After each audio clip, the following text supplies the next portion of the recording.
Salatullah,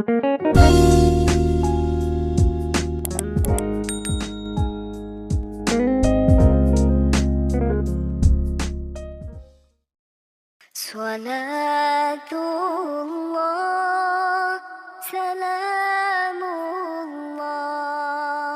ala Taha Rasulillah. Bismillahirrahmanirrahim. Assalamualaikum warahmatullahi wabarakatuh. Akhwati fillah yang dirahmati Allah Subhanahu wa taala. Alhamdulillah kita berjumpa kembali di hari ketiga program Taku, Tanya ke Ustadzah, yang merupakan program baru selama bulan Ramadan. Masya Allah. Baik, saya akan membacakan pertanyaan ketiga program Taku ini yang datangnya dari Mbak Lydia. Beliau di samping jamaah Baituna Janatuna juga jamaah dari Gelinler Turki. Gelinler adalah komunitas muslimah yang bersuamikan orang-orang Turki. Masya Allah, tabarakallah. Dan Gelinler ini termasuk komunitas muslimah yang berkolaborasi di dalam Karimah. Karimah adalah kajian rutin fikih muslimah dan kajian tafsir. Masya Allah. Kita doakan semoga Allah mudahkan segala urusannya, Allah berkahkan ilmu, pekerjaan dan keluarganya, begitu pula dengan kita semua. Amin, amin ya rabbal alamin. Pertanyaannya adalah, Ustadzah mau tanya, kalau ketika puasa pas 2 jam sebelum buka puasa ada keluar darah dari kemaluan, kayak awal haid, gak banyak, itu batal langsung atau gimana ya Ustadzah? Karena harusnya belum jadwal haid, saya ragu-ragu.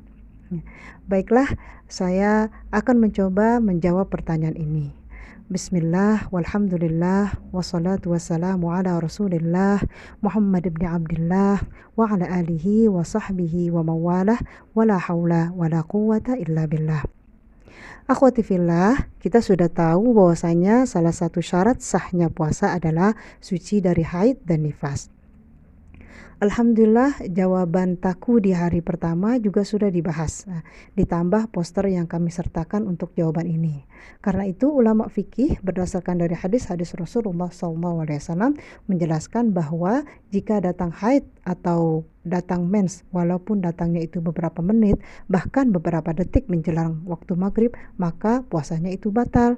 Artinya puasanya itu tidak sah dan harus mengganti atau mengkodok nanti di hari lain, di luar Ramadan, di hari-hari yang tidak diharamkan puasa tentunya. Namun bila dilihat dari pertanyaan Mbak Lydia tadi, beliau sendiri belum tahu dan ragu apakah darah tersebut haid atau bukan, karena keluarnya bukan di waktu biasanya.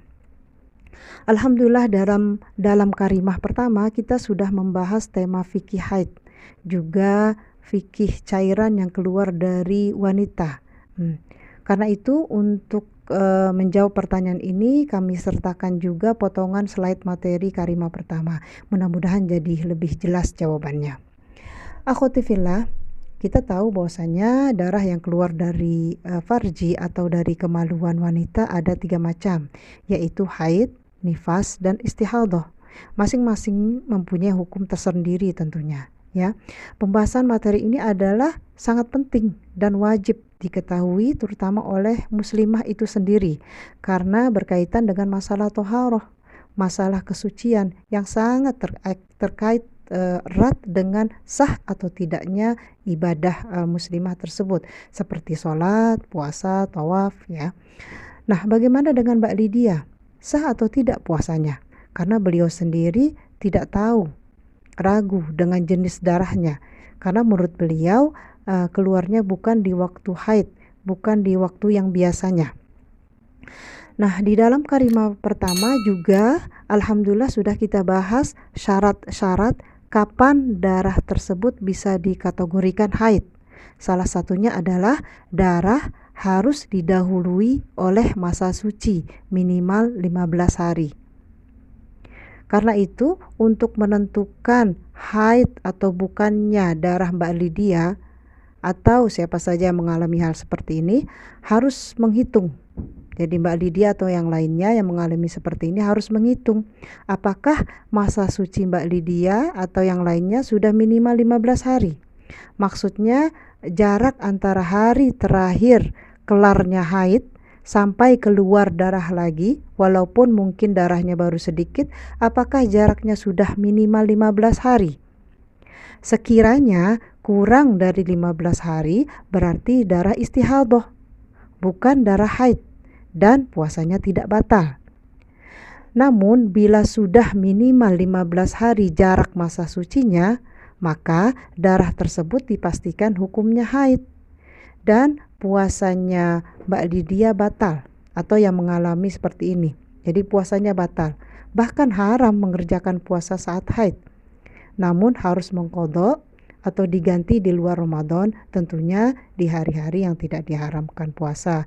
Sebagaimana sabda Rasulullah sallallahu alaihi wasallam, "Kunna nahidu ala ahdi Rasulillah sallallahu alaihi wasallam." Kami haid pada zaman Rasulullah sallallahu alaihi wasallam. Faya'muruna biqada'is shaum wa la ya'muruna biqada'is shalah. Kami diperintahkan qada puasa tapi tidak diperintahkan qada salat. Hadis riwayat Muslim, Abu Daud dan At-Tirmidzi. Kemudian hadis yang lain juga dari Sayyidah Aisyah radhiyallahu anha, sebetulnya sama isinya ya, yaitu qalat kana yusibuna dzalika fanu'maru biqada'is shaum. Dia menjawab bahwa, maksudnya Sayyidah Aisyah menjawab bahwasanya kami dahulu juga mengalami haid, maka fanu'maru biqada'is shaum, maka kami diperintahkan untuk mengqadha puasa, wala nu'maru biqada'is shalah, dan tidak diperintahkan untuk mengqadha salat. Hadis riwayat Muslim nomor 335. Kemudian juga Imam An-Nawawi, salah satu ulama besar di mazhab Syafi'i, beliau mengatakan bahwasanya umat telah berijma itu maksudnya berittifaq ya, ala tahrimis shaum, akan haramnya puasa, alal haid wan nufasa, bagi wanita haid dan nifas, wa ala annahu la yasihhu shaumaha, dan tidak sah puasanya, wa istadillu minas sunnah ala tahrimi saumiha, dan dalil pengharamannya terdapat dalam sunnah, seperti tadi hadis yang saya bacakan di atas. Imam Nawawi ini menjelaskan, tertulis dalam kitabnya Al-Majmu' Syarah Al-Muhadzab. Demikian, Allahu a'lam bishawab. Semoga bermanfaat. Lebih dan kurangnya mohon maaf. Sampai bertemu kembali dalam taku berikutnya. Semangat. Assalamualaikum warahmatullahi wabarakatuh. Rasulillah,